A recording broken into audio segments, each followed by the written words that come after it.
अच्छा, characteristics of the nursing process. अभी nursing process जो है इसके कैरेक्टरिस्टिक क्या है, खसूसियात इसकी क्या है। सबसे पहली बात ये कर रहा है कि नर्सिंग प्रोसेस जो है हमारे पास साइक्लिक होता है। तो ऑलरेडी ऊपर मैंने आप लोगों को बताया है कि साइक्लिक किसको कहते हैं। साइक्लिक मतलब ये हमारे पास असेसमेंट से क्या होता है, स्टार्ट होता है, असेसमेंट से स्टार्ट होके हमारे पास एंड होता है एवॉल्यूशन के ऊपर। ठीक है, असेसमेंट से स्टार्ट होता है और एंड हो के जाता है हमारे पास एवॉल्यूशन के ऊपर, जाके ये क्या हो जाता है, एंड अप हो जाता है। फिर अगर हम देखते हैं, इवॉल्वेट करते हैं पेशेंट को, अगर वो दोबारा मतलब जो nursing process planning diagnose implementation आपने की थी, अगर वो वर्क ना कर रही होती, ना हुई है, उसका काम उसने नहीं किया है पेशेंट के ऊपर, तो आप फिर दोबारा इसको क्या करेंगे, रिपीट करेंगे। फिर असेसमेंट प्रोसेस से आप उसको क्या करेंगे, रिपीट करेंगे।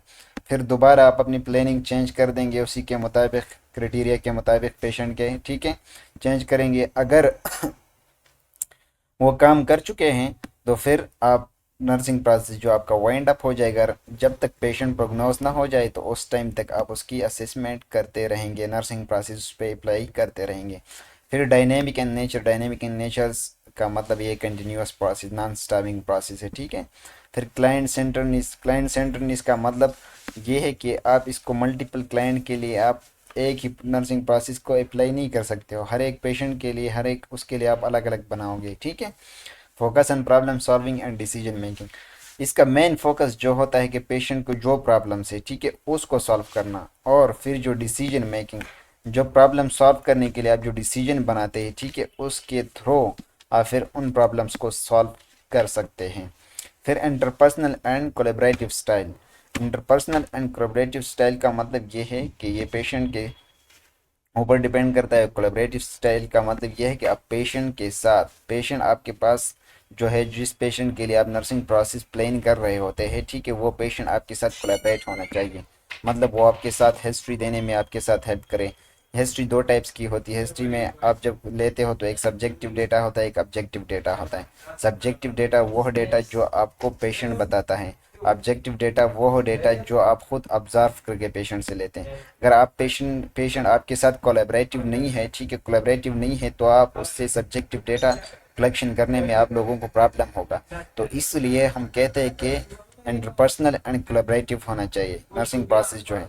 यूनिवर्सली एक्सेप्ट एप्लीकेबिलिटी, यानी कि ये प्रोसेस जो है, अगर आप कहीं भी हॉस्पिटल में जाए, पाकिस्तान हो या यूके हो, जो भी हॉस्पिटल्स हो, जहाँ भी हो, ठीक है, ये नर्सिंग प्रोसेस, यही नर्सिंग प्रोसेस होगा और इसके स्टेप से ही सेम रहेंगी, कोई भी चेंजेस इसमें नहीं आएंगे। ठीक है।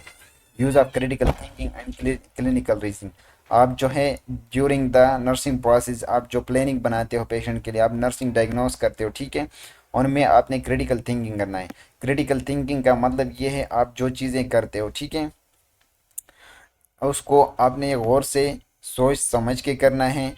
और रीजंस के साथ आप जो थिंकिंग करते हो, जो प्लानिंग या क्लिनिकल, जो मतलब आप पेशेंट के लिए प्लानिंग करते हैं, फिर उसको इम्प्लीमेंट करते हैं, उसके बारे में आप लोगों को नॉलेज ज़रूर होना चाहिए। ठीक है, नॉलेज ज़रूर होना चाहिए। इसके साथ साथ आप लोगों को एविडेंस बेस्ड प्रैक्टिस की ज़रूरत होती है। एविडेंस बेस्ड प्रैक्टिस का मतलब यह है कि आप जो भी काम कर रहे हो, ठीक है, मिसाल दे दूं, अगर मैं एक, आप एक पेशेंट को एंटीबायोटिक पुट कर रहे हैं सेफ्ट्रैक्सोन, ठीक है, तो आपको ये पता होना चाहिए कि मैं इस सेफ्ट्रैक्सोन को पेशेंट को क्यों पुट कर रहा हूँ, इसका रीज़न क्या है। ठीक है, आपको रीज़न का पता होना चाहिए। या एग्जांपल ये दे दूं प्रैक्टिकल का, कि आप पेशेंट को कैथेटराइज करना चाहते हो, यूरिन कैथेटर उसको पास करना चाहते हैं, ठीक है, जब आप यूरिन कैथेटर उसको पास करना चाहते हैं तो उसी टाइम में आप लोगों को ये भी पता होना चाहिए कि why I will put the urine catheter for this patient, कि मैं क्यों इस पेशेंट को कैथेटर कर रहा हूँ, इसकी वजह क्या है और इसके बेनिफिट्स क्या है और इसके साइड इफ़ेक्ट क्या है, ये सारी चीज़ों का आप लोगों को पता होना चाहिए। इनको मद्देनज़र रख के फिर हम इसी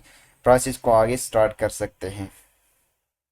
अभी नर्सिंग के जो प्रोसेस के जो फर्स्ट स्टेप्स थे उसको हम डिस्कस करेंगे। First step of the nursing process हमारे पास क्या है, असेसमेंट। हमने पढ़ा था उस साइकिल में, उन स्टेप में हमने पढ़ा था कि फर्स्ट स्टेप जो है हमारे पास कौन सी है, हम उसको डिस्कस करेंगे, उसको डिस्कस करेंगे। तो फर्स्ट स्टेप जो हमारे पास थी वो असेसमेंट थी। तो असेसमेंट जो है ये हमारे पास हम किस तरह करते हैं पेशेंट की, जब भी आप पेशेंट को रिसीव करोगे, ठीक है, पेशेंट को रिसीव करने के बाद फर्स्ट जो आपकी स्टेप होगी वो असेसमेंट होगी। ठीक है, फर्स्ट स्टेप आपकी असेसमेंट होगी। तो असेसमेंट आपकी कंसिस्ट होती है किस पे? फर्दर असेसमेंट के अंदर हमारे पास कलेक्शन ऑफ द डेटा या डेटा कलेक्शंस, ठीक है, organise data and then validating data, ठीक है, and then documenting the data. मतलब ये है कि जब पेशेंट आपको फेस करेगा उस टाइम में फर्स्ट ऑफ ऑल आप पेशेंट से डेटा कलेक्शन करेंगे। तो डेटा कलेक्शन जो है दो किस्म के डेटा होते हैं, एक सब्जेक्टिव डेटा होते हैं और एक ऑब्जेक्टिव डेटा होते हैं। उसी हिसाब से आप पेशेंट से डेटा कलेक्ट करने के बाद उस डेटा को हम क्या करेंगे? ऑर्गेनाइज करेंगे, एक ऐसे तरतीब देंगे उसको, ठीक है, ऑर्गेनाइज करेंगे। ऑर्गेनाइज करने के बाद आप उसको वैलिडेट करेंगे। वैलिडेट का मतलब आप उसमें से जो मेन पॉइंट्स है, जो पेशेंट की बेसिक नीड्स है, जो मतलब पेशेंट को इमीडिएटली जो ज़रूरियात है, मतलब उन डेटा को कलेक्ट करने के बाद जो प्रॉब्लम्स है जिनको हम इमरजेंसी के तौर पर हैंडल कर सकते हैं, तो आप उनको वैलिडेट करने के बाद जो बेसिक नीड्स हैं उनको फर्स्ट ऑफ ऑल अलग कर देंगे, ठीक है, डेटा को। फिर डॉक्यूमेंट द डेटा। फिर जो करने के बाद उस सारा डॉक्यूमेंटेशन जो है डेटा की मस्ट है, क्योंकि अगर आप जो पेशेंट्स के लिए आप डेटा कलेक्ट करते हो और आप साथ में डॉक्यूमेंटेशंस नहीं करते हो, तो इट्स मीन दैट कि आपने जो डेटा कलेक्ट किया है उसका कोई फ़ायदा नहीं है। क्योंकि डॉक्यूमेंटेशन जो होती है वो हमारे पास क्या होती है? मस्ट होती है।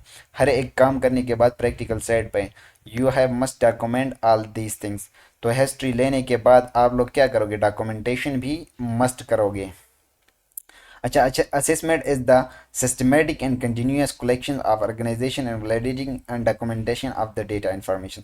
यानी कि कह रहा है कि असेसमेंट जो है हमारे पास एक सिस्टमेटिक है, ठीक है, सिस्टमेटिक वे एक एक तरीके से सिस्टम वाइज के थ्रू हम जाएंगे और डेटा को क्या करेंगे? हम कंटिन्यूसली कलेक्ट करेंगे, ठीक है, कलेक्ट करने के बाद हम उसको डॉक्यूमेंट करेंगे।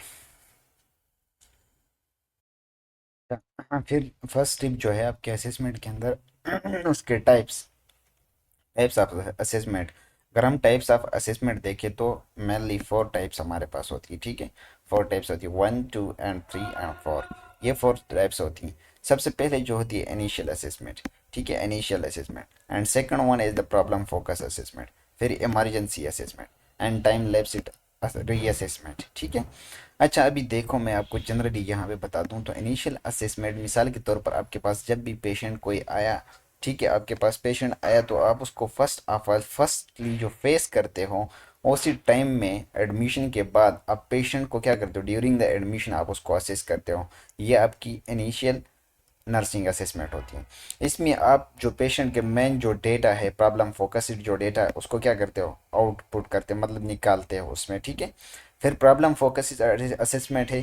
प्रॉब्लम फोकस असेसमेंट जो है नाम से पता चलता है कि पेशेंट को प्रॉब्लम क्या है, उसका मेन प्रॉब्लम जो आइडेंटिफाई करने के लिए, ठीक है। आफ्टर आफ्टर द एडमिशंस आप लोग मिसाल के तौर पर पेशेंट फेवर की कंप्लेन कर रहा है तो आप उसकी वाइटल साइन चेक करके आप उसके फेवर जो है उसको आइडेंटिफाई करते हो, तो वो आपके पास प्रॉब्लम फोकस्ड असेसमेंट। या आप वाइटल साइन चेक करते हैं पेशेंट के, ठीक है, उसमें अगर बीपी हाई है, डाउन है, क्या है, ठीक है, उनमें से आप कोई प्रॉब्लम आइडेंटिफाई करते हो। प्रॉब्लम को आइडेंटिफाई करने के लिए आप असेसमेंट करते हो, ठीक है, मेन प्रॉब्लम को, तो वो प्रॉब्लम फोकस असेसमेंट। फिर इमरजेंसी असेसमेंट। इमरजेंसी असेसमेंट ये हमेशा हमारे पास इमरजेंसी के टाइम में आप लोग अप्लाई करते हो ये असेसमेंट।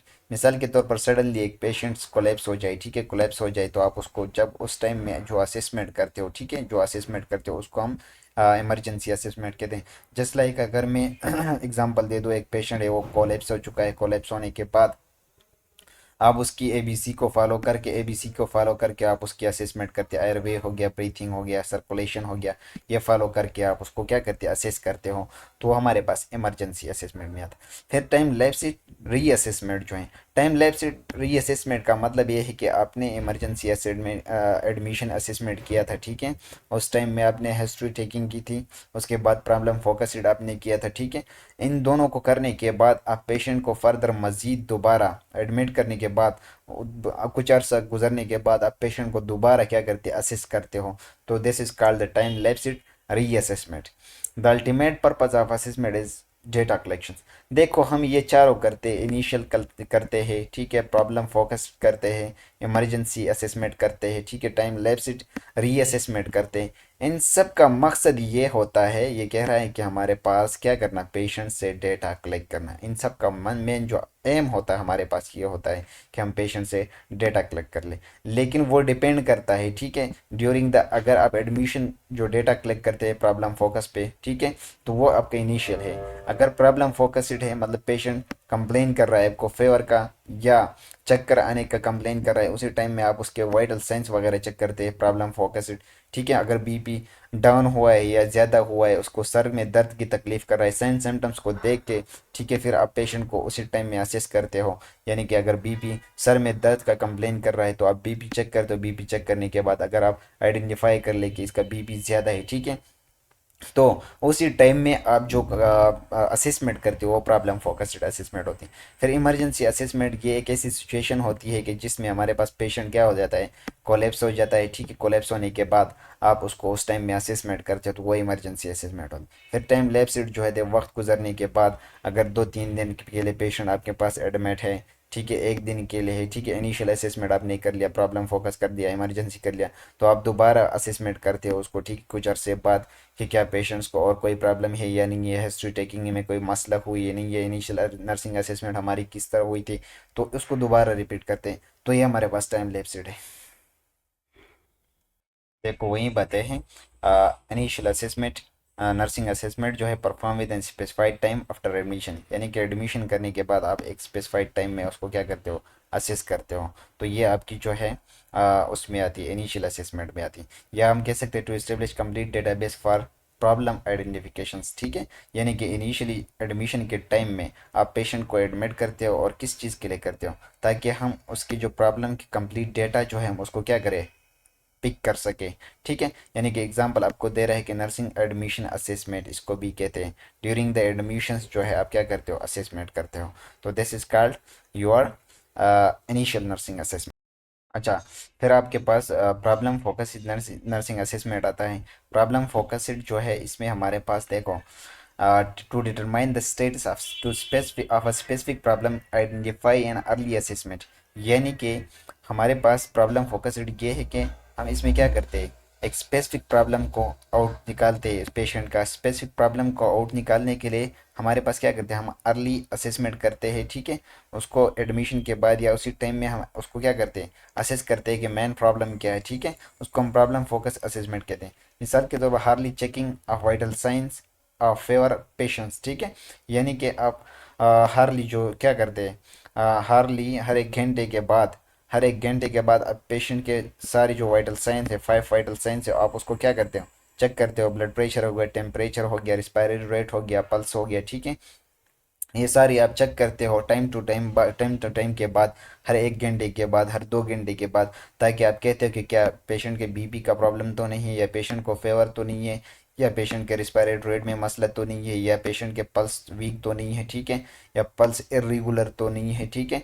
ये सारी चीज़ें आप क्या करते हो टाइम टू टाइम के साथ साथ, और प्रॉब्लम फोकस्ड आप क्या करते हो, उसको असेस करते हो। तो किस चीज़ को डिटरमाइन करने के लिए, एक स्पेसिफिक प्रॉब्लम को डिफाइन आइडेंटिफाई करने के लिए आप लोग पेशेंट की असेसमेंट करते हैं, तो उसको हम क्या कहते हैं, प्रॉब्लम फोकस्ड असेसमेंट कहते हैं। अच्छा, फिर हमारे पास इमरजेंसी असेसमेंट आता है, 3rd नंबर। इमरजेंसी असेसमेंट की अगर हम बात करें, तो इमरजेंसी असेसमेंट के अंदर हमारे पास during emergency situation to identify life threatening situation, यानी कि ये एक ऐसी असेसमेंट है जिसके अंदर हम क्या करते हैं, पेशेंट अगर कोलैप्स हो जाए या कोई इमरजेंसी सिचुएशन हो, ठीक है, तो उसके टाइम में, उसी टाइम में हम पेशेंट को क्या करते हैं, असेस करते हैं। किस चीज़ के लिए, एयरवे ब्रीदिंग के लिए, कि क्या पेशेंट की एयरवे वगैरह ब्लॉक तो नहीं है, ठीक है। या ब्रीदिंग स्टेटस चेक करते क्या पेशेंट नॉर्मली ब्रीथ कर सकता है या नहीं कर सकता है, पेशेंट क्या हुआ है, कोलैप्स हुआ है तो ब्रीदिंग है या नहीं है, ठीक है। फिर सर्कुलेशन चेक करते हैं, कैरोटिड पल्स वगैरह चेक करेंगे, सर्कुलेशन हो रही है सही या नहीं हो रही, ड्यूरिंग कार्डियक अरेस्ट वगैरह हो गया, ठीक है, या अचानक बेहोश होने की वजह से, ठीक है। तो उसी टाइम में, इमरजेंसी के टाइम में आप जो असेसमेंट करते हो उसको हम क्या कहते हैं, इमरजेंसी असेसमेंट कहते हैं।